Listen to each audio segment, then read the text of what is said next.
you doing?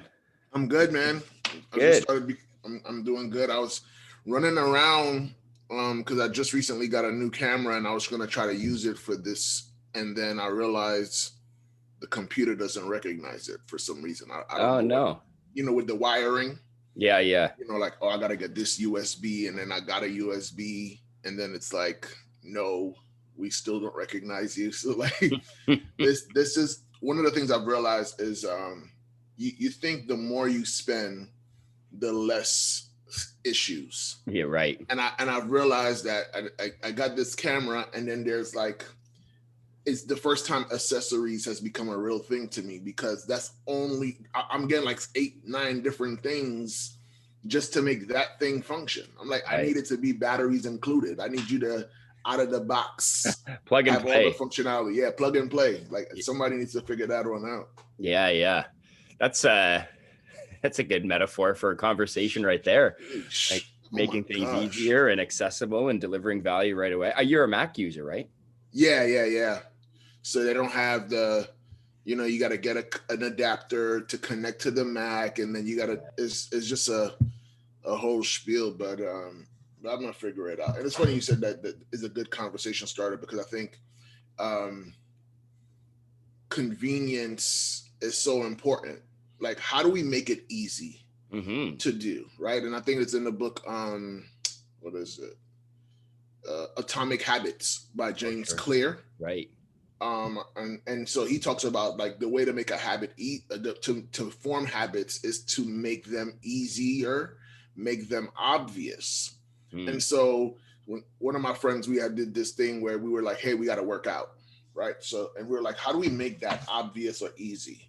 So we would have, like, we ordered these bands, right? So that we wear it all the time, so it's easy to remember. Right? Okay, well, why the heck I got this band on for, right? Nice. So we had that. We had put your workout clothes together. Make sure the sneakers you like training with is at the door. So all these different things to make it easier, because one of the things we'll realize is willpower runs out very quickly. Yeah. It's in my podcast, the first episode of my podcast, I interview a television host here in Toronto he's the most watched television host. Actually, he's got the breakfast spot on a busy station, and we went to university together, and we talked a little bit about some of his habits and practices. And he mentions, like, because he's up in the morning at 3, he's at the office by 5, he's on air by 5:30 until 9:30. He's like, by the time he gets home, working out feels like, there's not much juice left in the tank. He's trying to get to bed by 7 or 7:30, basically.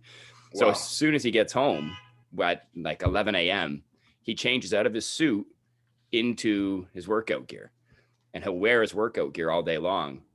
And then he kind of jokes, it's like, if he doesn't work out, then he becomes that idiot that just is sitting around in his workout gear all day long. So he forces himself into that corner where he's like, well, I better do this now and justify wearing these, tight pants and muscle shirt all day long. I like that. I like it's amazing how the uniform will give you the identity, right? And so when you think about, there's a story, I never forget it, where a guy was trying to close a business deal. And so he was well dressed, suited up, and he told the person he was meeting that, meet me in the lobby of this high-end hotel. Now, the interesting part of the story is he wasn't staying at the hotel. Right. But he looked like someone who was. Uh-huh. And so when he walked in, nobody questioned him. When he sat down next to the coffee shop, no one questioned him. As a matter of fact, the person who met him there didn't question anything. It's like, hey, I mean, everyone meets over a cup of coffee. And so he has this meeting and he closes this meeting, but he had the look. And because he had the look, everything else was okay. No one said, hey, you don't belong here. Hey, this is not for, people who's just hanging around loitering or whatever. Right. Like, and he's like, and he closes the deal. And it's just like, well, he had the look. Like, do you look successful, and a lot of times that Mm. help dictates how you feel, how you think, all Hmm. those things is very important. Yes, it's a really interesting conversation there because on one hand, I do appreciate this, that the cues we create for ourselves communicate and close self-reinforcing loops. Like dress for the job, and you put that suit on, and you feel like you've elevated your game, and it communicates to your mind that this is like, now I'm in business mode, or now I'm serious about this, or now I'm going after the $1 million sale, or whatever it is. That, like, there are those cues, but it's also not enough. That's the other side of the coin. So you like need to dress to impress. You need to have all the cues. You need, and the way I think about this is like, I have some friends who are like, they go in and they'll buy all the fancy stuff to look like they're influencers or whatever it is, right? Mhm. They'll go and buy a fancier car to drive to make sure that people look at them and think, oh, this person's in business. But actually, Mhm. they're bleeding. They're bleeding money Yeah. without without substance, without anything to back it up. So on one hand, I appreciate the value of all the cues. On the other hand, keeping up appearances can be a dangerous game if you don't have any of the substance to really back up what you're trying to communicate on the surface. Um, that's a fascinating, because and during the pandemic, dressing for the role has been an enormous part. Actually, with NSLC, with the organization that both you and I kind of met through, Mhm. the person who hired me, I don't think hired you. Her name is Sandy, and one of her big policies, because she'd been working from home for a long time, pre-pandemic, just making phone calls and working remotely. And she says, every morning I wake up and put on my, my slacks and my business attire Mhm. at this time, and I have this schedule, and all of those things communicate that this is the business part of the day. So even though I'm Yeah. in my home, I'm not in my home. And I always thought it was kind of funny. It's like, if I'm in my home all day long, I'm gonna wear my track pants and t-shirt and like keep the camera from head up, and like nobody needs to Yeah. know anything about what's going on. Yeah. But now that we're in this situation, and I tried that method, the first day that I got up and put on my suit and tie because I had another presentation later that afternoon, my productivity jumped like threefold that day, because I'm in a Wow. suit and tie. It's business time, like Yeah. sort of unconsciously. So it's a fascinating thing to think about, setting It ourselves up is. with the Yeah. uniform. I think what you brought up a good point. I mean, I think the whole getting dressed and I need to make it feel real, that's definitely valid. I think the part you mentioned about people buying these things to go and give the perception is another thing. Um, but I agree with you in the terms of like, if you don't understand the totality of it, if you don't understand the why behind the what, it can get easily lost. And there was a guy I was studying. His name is Billy Jean, and he bought this. What did he do? Oh, he bought a Lamborghini. And people Mm, would be like, "Well, why would you buy a Lamborghini? Like, what's the like? What? Why would you do that?" mm, And you're like, you could spend your money on other things, blah blah blah blah. So he goes that he gets a license plate that says I'm black on it, and because he's a black guy and stuff, and it's like, okay, he's doing all this stuff, it's extra.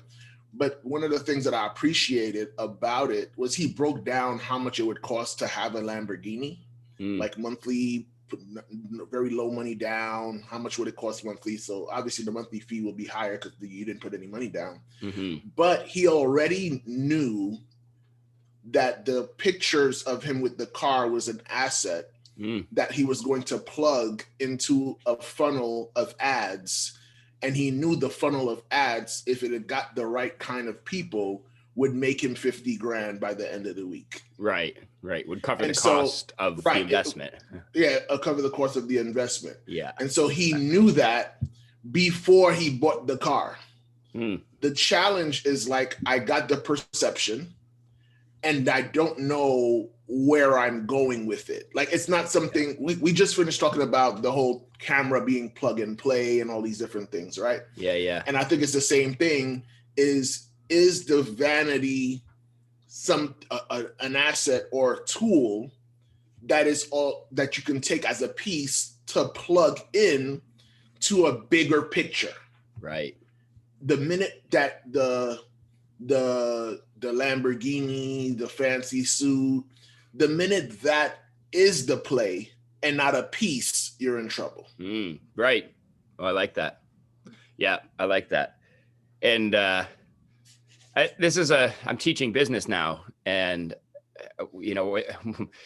part of I'm pulled always when thinking about business into two parts, because traditionally business about making money, and making money is about finding the shortest distance from A to B, or about finding a way to make something more convenient. Where that's not been my way of looking at business traditionally, but this is how textbooks teach business, of course. And this is like the general story of what business is. But also business is about creating value too, right? There's this other side where if you consider the triple bottom line, that's what we talked about a little bit this week.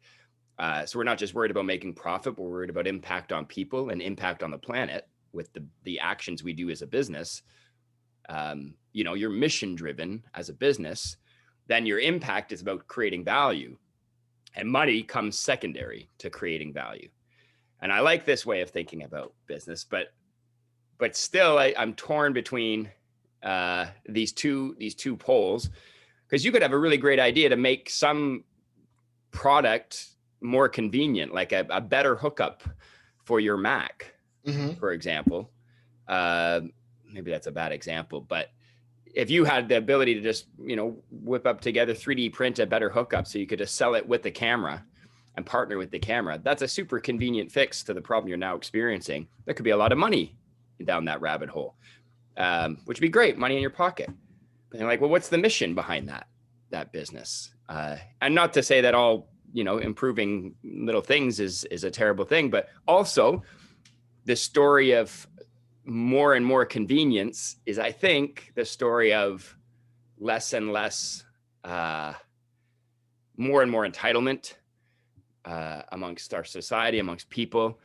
I think it's the story of less willingness to solve our own problems, like sort of the reduction of our intellectual capacity. So I see there being this toss up, this imbalance. If I really want to make society better, and maybe offering something more convenient isn't the way to do that. I realize I'm talking maybe way out of turn right now, but hopefully the tension is getting clear. What I experience sometimes with business, and I always try to come back to this: like, what is the value? What are we really trying to? What problem are we trying to solve, or what problem are we trying to help people learn to solve? And from that framework, money will flow. And then maybe the Lamborghini is a piece of helping people solve that problem, right? Helping people recognize and respect your credibility as a problem solver in that area. But yeah, it's a fascinating tension. It's crazy. It's crazy when you think about it. But it's just, I think when you said business, I would argue that most people, the majority of people want to just be given the fish. Right. They don't want to learn how to fish. Right. And because there's a different level of like, I'm self-efficient. I'm able to do myself. Yeah. And it's a lot of work. I just saw one of my mentors post that, hey, one of my mentors told him, get a seat at the table. And then another mentor told him, be the table. Right? Like, so it's like, okay, get a seat at the table. You're a part of the conversation. Be the table. So you're the source. You're like the sun, and everybody comes and sits around you. And then he says, I can even go bigger and say, well, why don't I be the building that everything is housed in? Right? Like and you see that, and you're like, wow, like it can get so big. And but the thing is, the bigger it is, the more work it is. Right. And so that's when you start thinking about, well, how do I scale? Then you have to think about, I need people to do this, right? I need to have people help run the engine. You can't just do it all on your own. And that's when you think about the impact and the value that it brings to people. And if you want to have a very profitable business, then it's going to have to be a business that has a large number of people, right? So it's not like, hey, well, I solved this problem for this one specific niche, and the niche consists of 2 people. Right. Well, once they buy the item, then the business is over, right? Like, right, so that's the challenging part too, is that one of my mentors has said, like, you want to have something that is people will spend money on it without thinking, right? Like it's like almost like on a fanatic level, right? Then right, because you need it to be not rational. It needs to be some type of emotional, not like, hey, I use logic to make this decision. Right? Because we typically, logically, it doesn't make sense to pay $50,000 to $100,000 for a wedding. Right. But it's being done all the time because the decision is not being made by logic. It's being made by emotions. And so can I find a thing or service, a product that lends itself to more emotional? And most purchases are emotional, but I'm talking about like emotional by itself, where someone will overspend, right? Like, for something. And then it's like, are there a lot of those people that have that emotion? Enough to make to be a business. So it's like, hey, well, we have this amazing suite for you to come and see the Toronto Maple Leafs, for example. And it's like, yeah, that's cool, but you don't have 70,000 seat suites. So you got to think about it from that perspective. But I just love the idea of it, because it's just like every problem can be solved in many ways, which makes it fun. Right? Like so that way you could be like, hey, well, you could be in business and do it your way, and that person could be in business and do it their way, and both of you guys could eat very well. Yes, exactly. That's the beauty of it, is seeing all the possibilities. We talk about possibilities all the time, and I've always been I get tripped up when someone says, well, it's already been done, as if there's no way to tweak it. Like I look at it as almost like a degrees.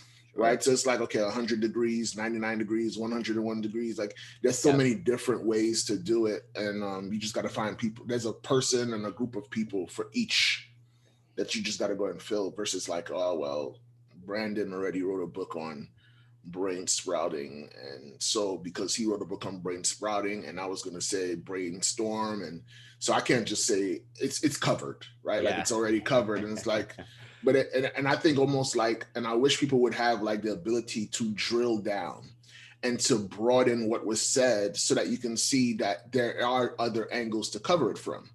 We sometimes go so laser focused that we can't see the possibilities because you're just in too deep. You know, you're like, hey, I'm in the forest, I see that tree, and I'm like, I need you to zoom out so you can see the trees in the forest versus the tree that's right in front of your face.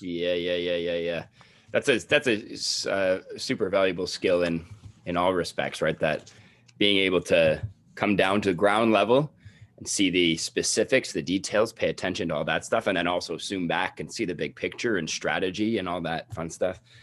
Actually, with brain sprouting, that was a challenge for us, was deciding to write it, because who are we and what do we have to contribute to the conversation about creativity? You know, I didn't study it in university. I have no research to back up any of my claims. All of my stuff in the book is lived experience.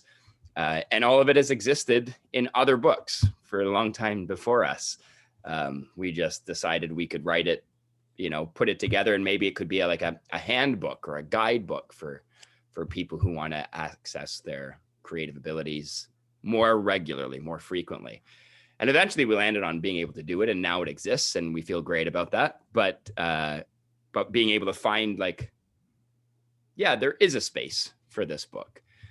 Because even if there are tons of other books on creativity, the truth is that our book might be the first book for somebody on the topic, right? And it often is. When I'm amazed by how many people in a workshop of mine, when I talk about brain sprouting, when I go through the process or talk about separating creative from critical, how many people are furiously scribbling down notes and nodding along. And, you get that energy where they're like this, they're hungry for this. They've never seen this before. And I forget that this isn't common sense.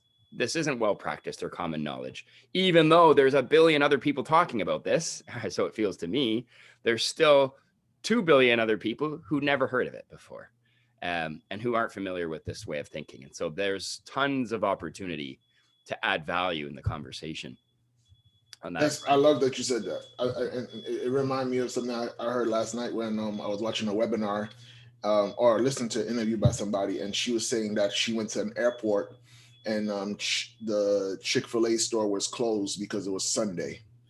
And the person next to her was like, "Hey, why is this place closed? Like, I don't get it. Like, Chick-fil-A is closed." And that person had never known that Chick-fil-A doesn't open on Sundays.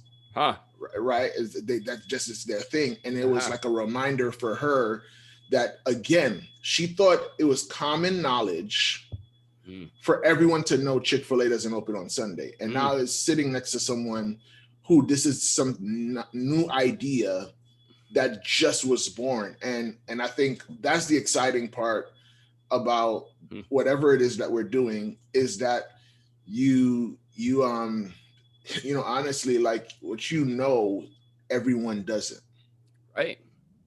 And then the journey, the joy that I love is finding who doesn't know it. Right. Like there's someone knows it. Like, it's like playing Where's Waldo. Like, you just got to keep looking. You'll find someone who, like, I didn't know that. Or I felt that way about books. Like, what do I have to bring to the equation of books? I'm not, James Patterson. I'm not Robert Greene. I'm not, all these different people. And so I'm like, what am I going to say? I'm not even an avid reader. I didn't grow up wanting to read. I'm who am I to go and contribute to this conversation? Right. And then as I start having the conversation, I'm hearing people say, wow, I've never heard it said that way before. And in my mind, I felt like I only repeated something and just put my flavor on it. So it wasn't like it was new.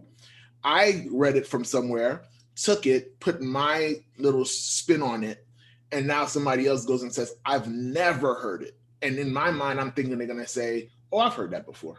Right. And then I share it and they're like, wow, like, that's something unbelievable. And it's like, I don't know. And so I wish, and if people who are listening to this, and definitely guys, subscribe, comment, all that good stuff. Right. But I want people to be able to walk away saying, if I have more conversations, I will find lanes that I belong in, niches that I can create. But you can't find them. You can't, and like you said earlier, I like the fact that you had like the 3 Ps, right? So you had profit, people, planet, like you were thinking about all these different things. But it's like, if you don't have the conversations, you can't impact people. Right. The people actually tell you what needs to be created. 100%. So you can't go and say, hey, you know what? I'm going to figure it out. I'm going to solve world hunger, but I'm never going to talk to the world, though. I'm going to figure it out on my own. And then you go and then what you do is you build the greatest solution that serves no one. Right.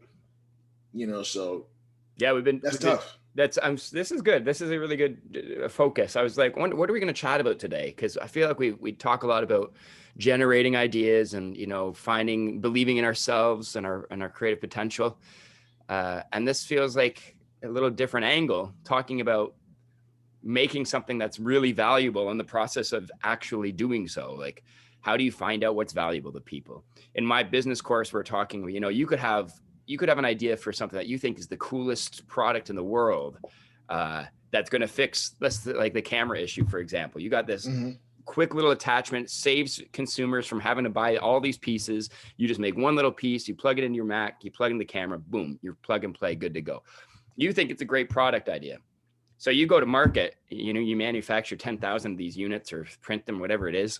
Yeah. But you never once had the conversation or tested to see if anybody else cares about it. And you find out after investing all this money that nobody does care about it. Everybody else is fine just solving the problem with the pieces that they need to find. They're not willing to pay for your solution. And so you don't really have a business, even though to you it's a great idea. Like you say, you got to have the conversation to figure out the market. We laugh a little bit that so many people in sales or in as a speaker, I see tons of people who are offering courses and trainings for people to become speakers. Or as a coach, you see a lot of programs where people are selling their virtual programs to help other people become coaches. And like, there's a funny, pyramid scheme nature to it because it says, when you buy my product, you just prove that my system works. Right?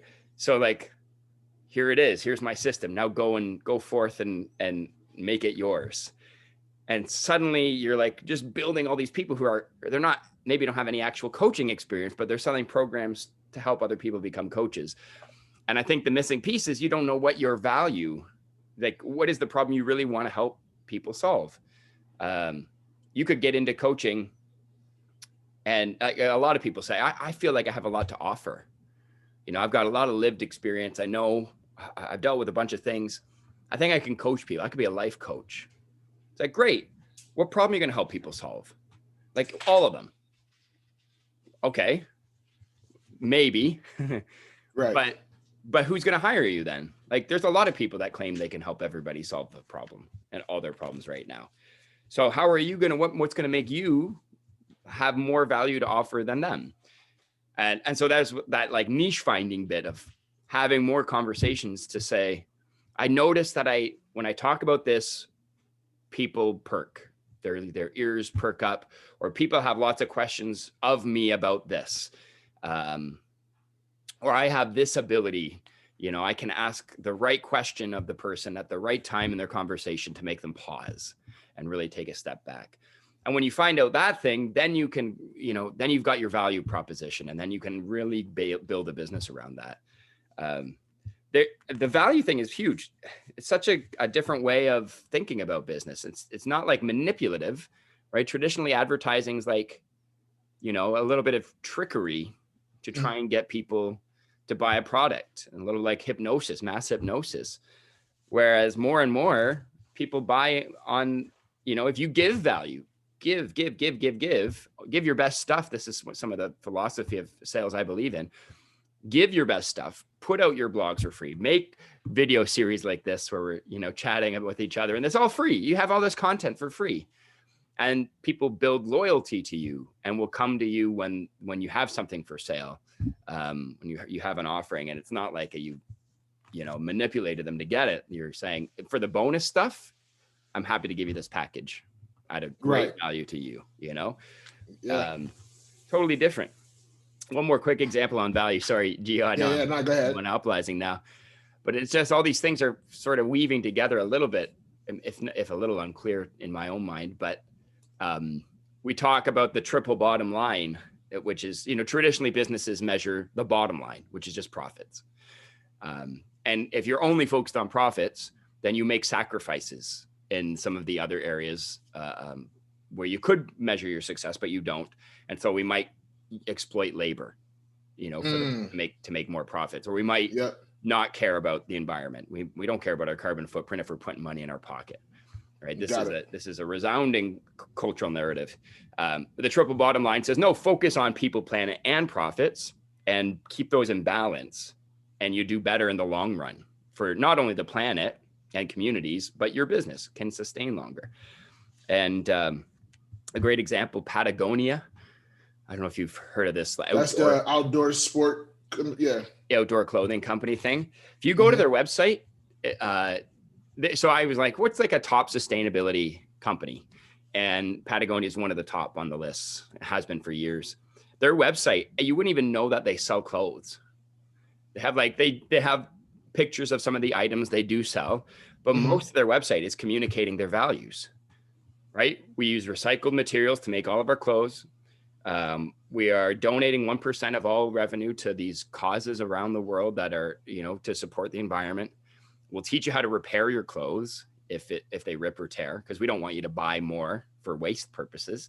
Like the whole website, the front page is all about communicating their values and the mission they're trying to work to solve, why they exist. And I share this with the students in my class, and they're like, that seems backwards. Like, don't you think they want people to buy from them? They don't do a Black Friday sale, for example, because it's against their values. I think, oh man, isn't it so brilliant? Because if you at all relate to any of what they're communicating, if you buy into saving the environment, if you care about people and all these rights, who are you going to buy from? You're going to go to Walmart, or are you going to buy from Patagonia? You're going to buy from Patagonia. And are you going to tell your friends about Patagonia? Heck yes, you are. Do you feel aligned with them? Do you feel like you're on the same team as them, as their loyalty? Definitely. Right. And so now you found this by communicating value and your values, you have the customer base, and you have a real, it's not just manipulation now, it's just like impact. Wow. No, that's a good point. I'm definitely gonna check out the website 'cause I want to see it. Yeah, it's fascinating. I think it definitely makes me think of, how do I break the tie? Right. So if it's a tie right now between one item and the other, what's going to break the tie? And so the values part becomes a big one, right? So it's like, why does someone go to Chipotle? And it's like, well, I saw them prepare the food, right? Yeah. Chipotle goes and shows you commercials where they're talking about our process. Yeah. Right. And I know there's a show, there's a guy, it's called The Prophet. And I think it's Marcus Lemonis who does that show. And he says it all falls down to people, profit, and process. Right. And it's like, how you do it. How are the people being treated? And he'll always find something is wrong. It's either, hey, it's either a people problem, a profitability problem, or a process problem. And they all kind of work together. And I love this show because sometimes you'll see like they have good people, but they're not using them well. They're not positioning them well. They don't see the opportunity. You hear this whole story about, it's not, most people don't like their job, not because of the salary, but because of the value that they feel that they are bringing to the equation. Like, how did I feel working in this organization? Yeah. Because you see people who are willing to do charitable work and go very hard with it, and they're not getting paid at all. Right. But their currency is not in dollars. No. Right. It's in legacy. It's in, I contributed something that made everything else better. Yeah. So I think that part of it, what you said about the triple bottom line, is very important. And I think a lot of people now, especially with the millennials and all these different things that's happening now, are now working even harder to figure out, how do I communicate my values as an organization? And we see big organizations are now starting to have to entertain that as well, because the superpower that everybody else is now using is the value part. It's like, hey, well, this is what we stand for. This is who we stand against. So you have these things like, show me, your morals. Like, you ever think like, hey, morals don't matter, money matters. And it's like, yeah, but now I need to know, did you make your money on a bed of morals, or did you make it taking advantage of people? And now you see people like, well, I'm not going to go and buy this because I heard that the person who made it made 20 cents an hour. And so I don't want to go and get it no more. So you think about all these things that are being brought to the equation. And so that's very interesting. Now, when you were talking earlier, there was something I wanted to ask. I think when you talked about, conversations and all these things, and we had talked about in a previous episode, this whole idea of like, I'm onto something. And I'm curious to know, how do you know onto something is something? Yeah. Right? Because there could become an endless cycle of, I'm onto something. Right. And then the question becomes, well, then does it ever become a thing? Right. Or am I endlessly on the journey of it, of the pursuit of it? Yeah. I don't know. I hear what you're saying. Like, you could be the anticipation of being onto something that never materializes, but it's constantly coming. Is definitely a real possibility. Or maybe what signs? Like, I mean, I think there's, because one of the toughest things I've done or had to do as a coach, people come and they always are like, when you're an inspiring person, I've been told, the hard thing is that people come typically with all the ideas, and because you're inspiring, they're really asking you, or they're really coming to you with the thought that it is possible. You're going to inspire me to let me know that this is possible. Yeah. The challenge becomes when I don't see it. Right. Like how do I, that law of duality of, it's possible, but then I have to also say, but not for you. And sometimes people go and say, well, how do you know that that's not possible for them? And I think that's the part where it becomes tricky. And I was doing this on a podcast yesterday. Somebody was telling me, well, Geo, what's one of the biggest things you want to give people advice about? And I was like, well, just be open to something being different.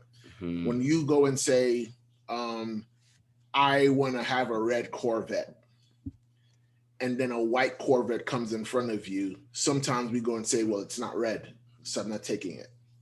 And the toughest thing is like, sometimes maybe you thought it was supposed to be red, and the common thing was it's supposed to be a Corvette. The color may not be the thing. And I think this is what happens with a lot of people with gifts, talents, all these different experiences, is we're like, it's supposed to be right here. And here's what happens. Someone will you'll hear a story of somebody who said that and it happened. And so now that becomes the new absolute for you. So if Tyler Perry says, I'm going to open up Tyler Perry Studios right here at 700 Peachtree Street, and then someone says 701 Peachtree Street, that's not 700, so it's not that's not the one for me. Right. And I think so. And because he gets 700, we now go and say, you see, just got to stay the course. Right. If we say 700 is 700, and I'm thinking, how many people have missed their mark because it didn't have the exact address or the exact color that I was supposed to have. So I think, I want people to focus on the core of what it is. And don't lose the tree of it because the branch was kind of off. This is nice. This is all, it's like we're talking about, again, these like the idea of flags of your success, wearing the suit or doing this, all of these indicators that communicate that you are successful. But really what matters is the substance underneath. And I think that's what this is about. I talk about this a lot in careers with students, because you get an idea in your mind of what would be your best career. And if I'm frank, it happens most of all, I think, for doctors. Kids that want to be a doctor because, like me, somebody told me I should be a doctor. You find, they make lots of money. Doctors are really well respected. My last name is Love. So when somebody said you should be a doctor, I was like, dude, that's fate, right? I like working with people. I like math and science. Great. But I chased this road for so long, 5 years, doing what everybody said I should do to get into med school. And I was good at all those hurdles, but it never really was me. I hated science in university. It was like, I don't like being in hospitals. I pass out at the sight of blood. There were all these markers that should show me that this isn't the right thing, but I still was in pursuit of it because I had this idea in mind. I locked in, and it was my 700 Peachtree Street, Yeah.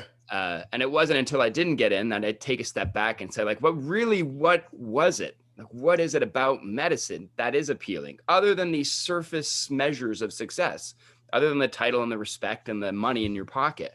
What is it about? Like, it's about helping people with their challenges. It's about connecting with one another. Like, I liked that. I liked the idea of walking into a room and connecting with somebody who's in pain or who's hurting and trying to help them with a solution to that, either by themselves or what teaching can do that. Teaching has the same foundational connection. It's got the same desire to help people at its core. And so what is the value that I want to create? What impact do I want to leave on the world? And so that enabled me to say, no, I don't care about the red Corvette. This white Corvette will do just fine, because really what I'm after is a Corvette. I don't care about the color. And I think that's the inner work. That's like, so what do you, and that said, there is that tension, right? And I think this is a case by case basis, because I have another friend who did want to go to med school, got rejected, I think 4 times. Like 4 times she tried year after year to apply to med school and kept getting rejected, then kept at it. And a bunch of us were like, maybe this isn't for you, right? Maybe you need to think about what other things you could do that would satisfy the itch, satisfy the value you're trying to create. But she kept at it, and she got into med school, and now she's a pediatrician and like rocking it, you know. She's fantastic. So there is that other like, but she also knew for herself that this was the best place for her to create the value that she wanted to create in the world. But I think starting so from tough. There, you know. Yeah, it's a tough one, because I think, like, you know, I wish I had the secret formula to tell someone, like, this is how you know when to let it go. Right. This is what you know to, and I think that the only way I could say it is that, is there peace in the decision? Nice. Right. Like that would be like the governing thing for me, is like, is there peace? Right. So can you sleep at night knowing you stopped? Right. Because I think sometimes the chase is enough for someone. Mm-hmm. Just because the world says, did you get it? And you don't have it yet, you might say, well, no, I don't have it. And so the world will say, well, you failed. You never crossed the line. And it's like, yeah, but you thought I was chasing a line. Right. And I think that's where I'm so big on, like, being self-aware, because for some people, the chase is the reward. For some people, it's not that I got a gold medal, it's that I was able to participate. Yeah. You know, and I think that's where, like, you want to define success on your own terms, because that's the only opinion that matters. You know, and so you think about, you know, when I think about that, oh, yo, man, you should let this go. I'm hoping that someone will hear me say that and still understand that my opinion of you should let it go is not the governing source. Right. Like, you should be, if you feel like, no, I don't want to let it go, well, that's the correct answer. Right. If you want to agree with me and say, yeah, you're right, I should let it go, well, I just want you to be able to take ownership over the decision. Yeah. And not going later on and say, you see, had I listened to myself, then I would have been over here. And it's like, well, what made you not listen to yourself? You know, and I think that is a skill to, you know, I posted on Facebook the other day, like, my superpower is listening. Right. And I think sometimes when I say listening, it's not only when people are speaking, but when the things that I interact and engage with speak back to me. Right. And you're like, you know, you shouldn't, like, when I'm trying something, it's talking back. The thing is, I may not be listening though. Right. Yeah. Right. I'm not present. I don't hear what's going on. You're like, should I keep doing this? Should I not be doing this? And it's like, but if you are doing, in the doing, it's an amazing amount of insight in it. And you have to grab it. Like, the insight doesn't like put you in a sleeper hole and choke you out to make sure you obey it. Right. You have to be observant enough to be able to get the instructions that you should know in terms of, like, hey, what do I do next? Yeah. And that's why I think, like, the last thing the guy told me yesterday in the podcast, he was like, yo, Geo, if you could just give any final words to anyone who's listening, what would it be? And I said, I would love for you to try more stuff. And they're like, what do you mean try more stuff? And I'm like, try more stuff, because the information you're looking for that's actually specifically has your name in it, your DNA, is only going to come from you doing something and getting those instructions. You can't read it in a book and just think it's going to be your experience. You need to interact with it and get what was meant for you. You can't get that if you don't go and touch it. You don't go and do something. So when someone say, oh my gosh, roller coasters are amazing, you will get a thrill out of it. Well, I've tried it and I didn't get a thrill. Like, right? Like, oh, you get the adrenaline rush. And I'm like, yeah, but that's not the adrenaline rush that I want. Like, right? But I could say I tried it and I'm like, no, that's not for me. And again, for those who are listening and say, okay, well, I'm going to try it on your level. When I've said, like, I've tried roller coasters, I definitely did not try the hardest one. I said, you know what? I'm going to go from 0 to 0.5. And the 0.5 scared the heck out of me. Mm-hmm. So I'm like, I'm not doing this. And I wish I had a video when I went on a roller coaster. I do too. Yeah, you don't want that one. I first of all, let me just tell you what happened. My eyes was closed the whole time. So I never saw what was happening, and my body still felt it. And I was like, I'm so scared. I'm like, my knee is outside of the cart. Is this normal? I was dating a girl at the time, and I told her, like, if you really loved me, you would have never made me go through this. Right. And so we almost broke up. Wow. And I'm joking. We didn't almost break up, but I was like, I was really annoyed that you made me go through something like this. I told you, and I wasn't joking, I don't like roller coasters, right? And it's so funny because when you go through these things, you start seeing every reason why you shouldn't have done it. So I try to like hack everything. Yeah. So when I see like the roller coasters, I'm like, well, I know the front of the roller coaster is normally scary. So I position myself somehow to get in the middle. Yeah.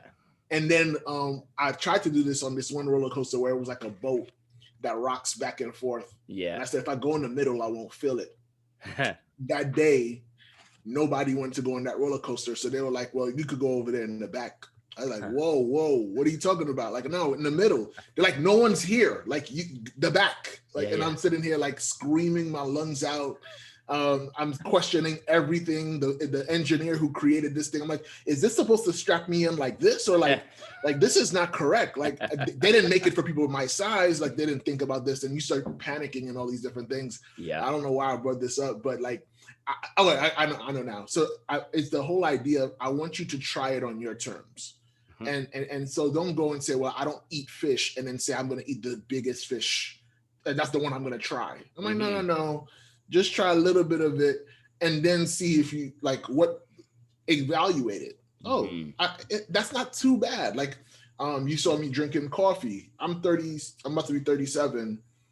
I've never drank coffee regularly. I've tried it once and was this tastes horrible. It doesn't do anything for me. It doesn't give me no energy or anything. Yeah. But now I'm like drinking this caramel macchiato, and it's got me wired. Like it's like it tastes good. I get the smallest one because I don't want to have too much sugar and all these different things. Yeah. But it's been working wonders for me. I'm like, oh my gosh, like you guys have been using this cheat code this whole time. Like whatever y'all been drinking. But I would say this to say, like, I'm 37 now discovering this and really like starting to engage with it. And that's the exciting part, is like you have no idea what you're going to do, what you're gonna stumble upon that's gonna change the game for you. Like, now I don't even know how to like start a day without it. You're right. But a week ago, it was never a conversation. It's like, my wife drinks coffee, never thought I'm gonna drink coffee. Right. Now all of a sudden my Starbucks, instead of like my refresher, it's like refresher caramel macchiato, stuff. So again, I just want you be open, try stuff. Yeah. And then take a step back. I like what you said about, like, you take a step back, you reflect, you see what it is. And I think that's when you could go ahead and get in the forest, go deep in it, and then take a step back. Zoom in, zoom out. Use both of those features. Yeah. It's that's great. So the only advice, though, the most timeless advice is, we hear it constantly over and over and over again. It's things like that. Experience is the best teacher. Like, all teachers, I think, would benefit to think of themselves not as passers of knowledge, but as keepers of a map, or like, here's a bunch of possible ways you could choose to travel, and you'll figure out which one's the best for you by taking this step. I love when you say, somebody comes to you with an idea and you decide for yourself. If you have peace with that decision, that's probably the best indicator. And sometimes it takes, if I'm toggling between these two things, or do I or don't I? And I say, Geo, what do you think? Should I or shouldn't I? And you say, you should. And then I'm immediately have the reaction like, no, I don't like that. I'm not going to do it.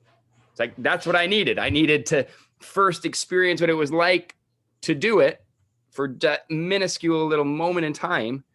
to realize, no, that's not the right decision. I got to go back the other way. But I couldn't make that until I stepped into one or the other. Like I didn't know while I was back here. I had to step in just for a second, be like, nope, not doing it.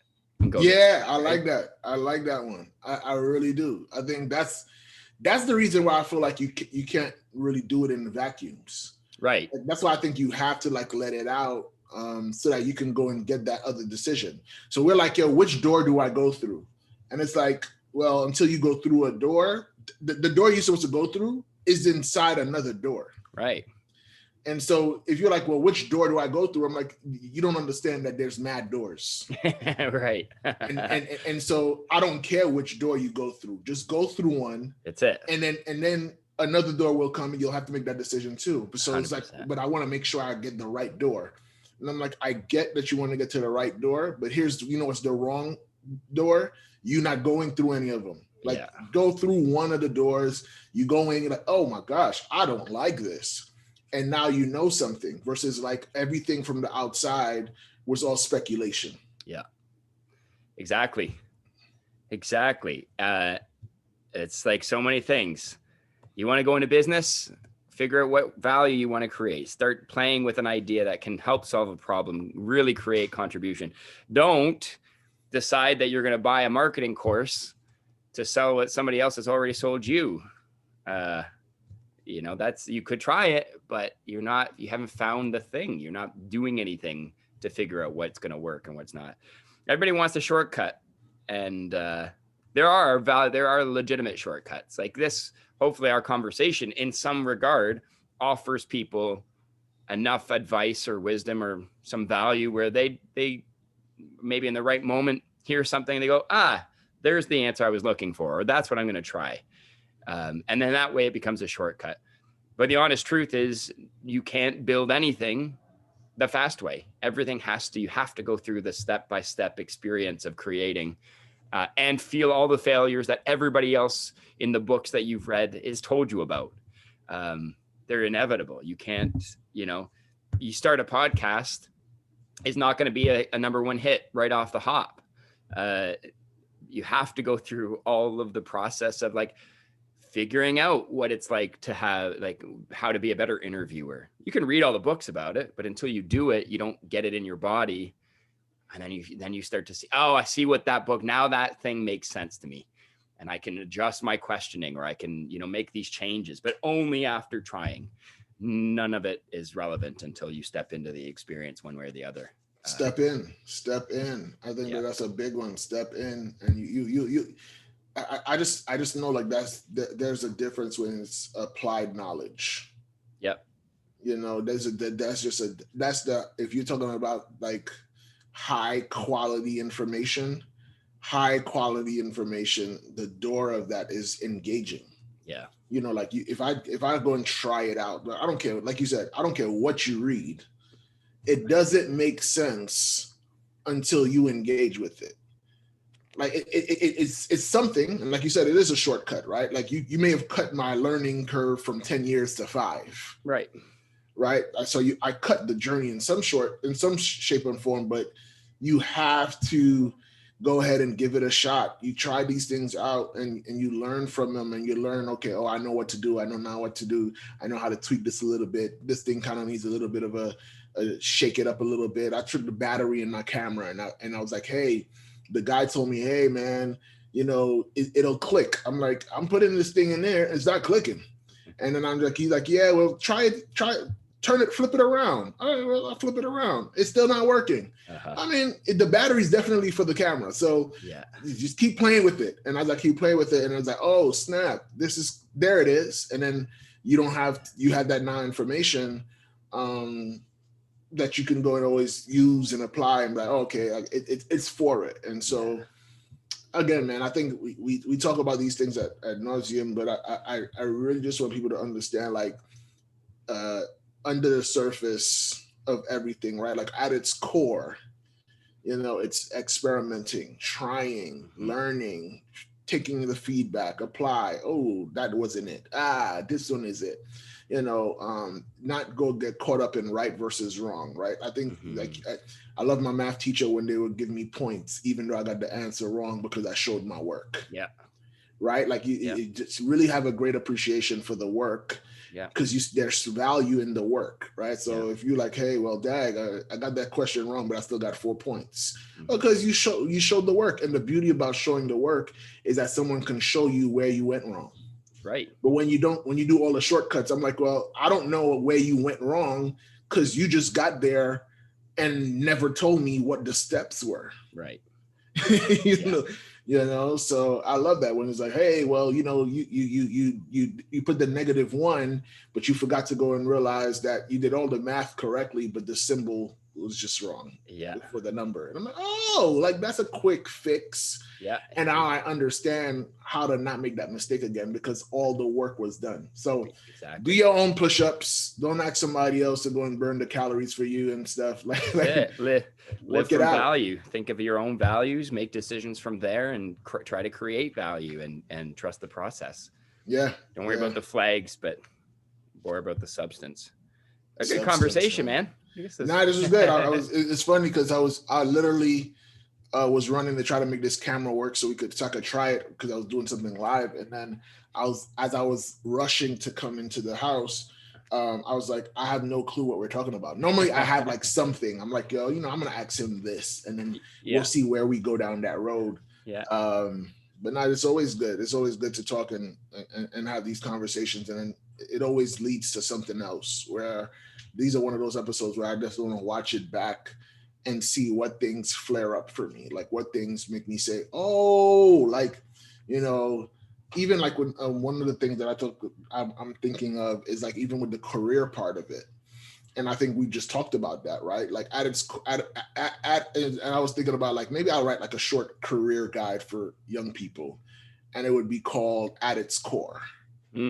Right. And it's like, okay, well, what is that about? It's like, well, I think most people keep chasing the thing and they don't realize what is it about the thing. Like at its core, what it is. I'm a person of service. At its core, I'm a problem solver. At its core, what it is. So like at my core, I'm a coach.